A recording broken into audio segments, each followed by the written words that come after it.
Hello guys, great morning. Galing ng mall, nautosan.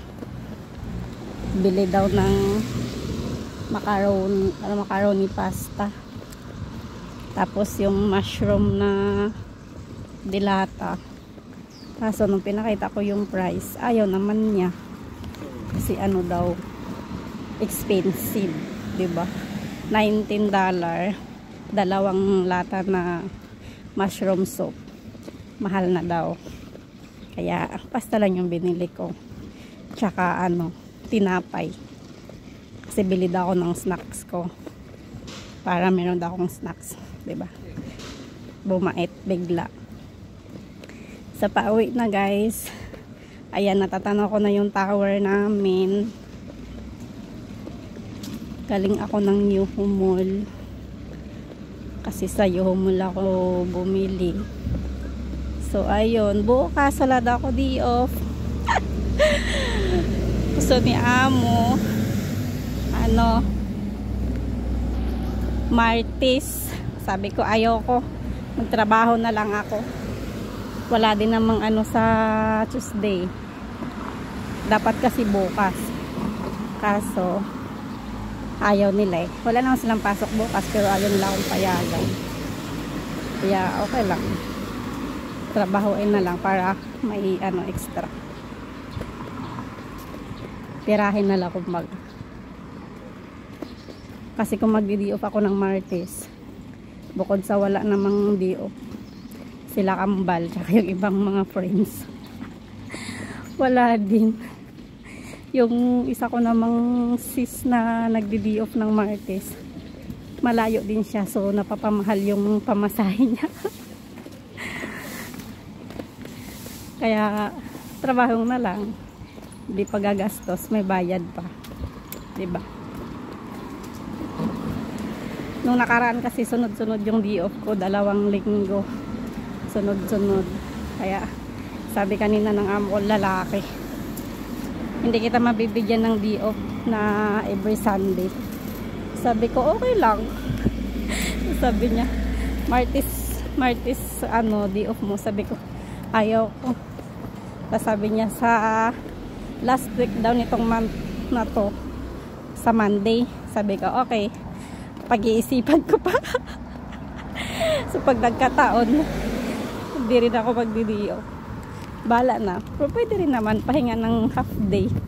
Tapos labas pag oras na ng ano, hangin. Pag oras na ng kain. Kasi wala nang free na pagkain. Ayan, no choice. Bibili na lang ng pagkain sa labas.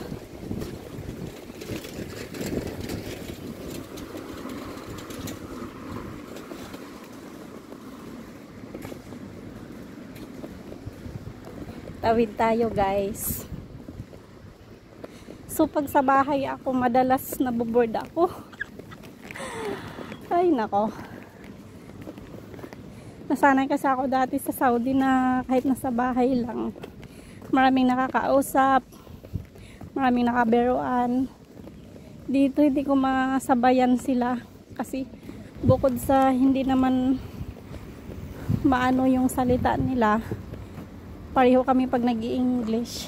Minsan, hindi magkaintindihan. Hirap din sila sa pag-i-English. Natatawa nga ako kasi yung lagi nilang imbis na how many. Diba, may tinatanong sila, ilan pa yung naiwan, ilan pa yung ganito. Imbis na how many, laging bukang bibig nila, how much, how much.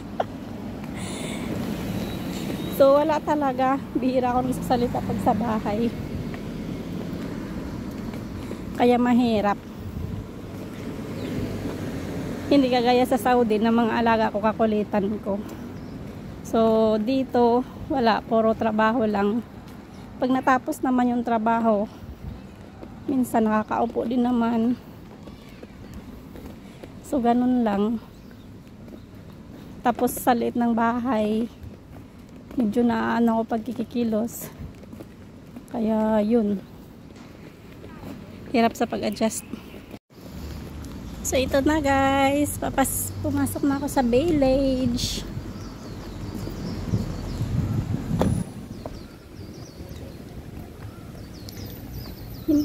Mainit ngayon. Tapos kanina umulan-ulan pa.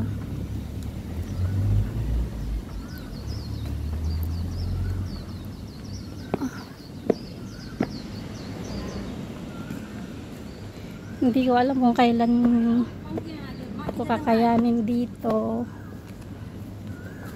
Kasi medyo iba talaga yung aura dito compare sa Saudi, kahit medyo madami trabaho doon. So dyan may park, may mga Pilipina dyan minsan nagtatambay kasama mga alaga nila.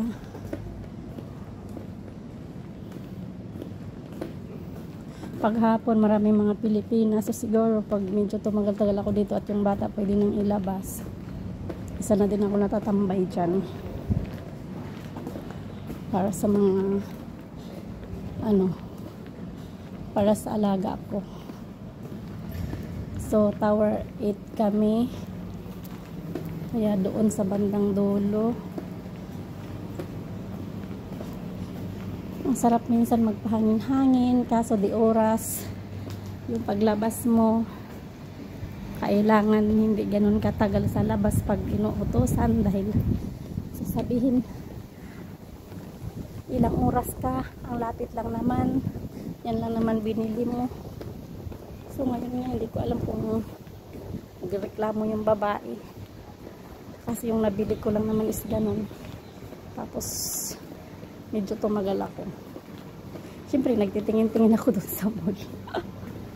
Nagdala ako ng pera para pag may gusto sana akong bilihin, pero naisip ko sa susunod na linggo na lang kasi labas naman para may time. So ayan na guys.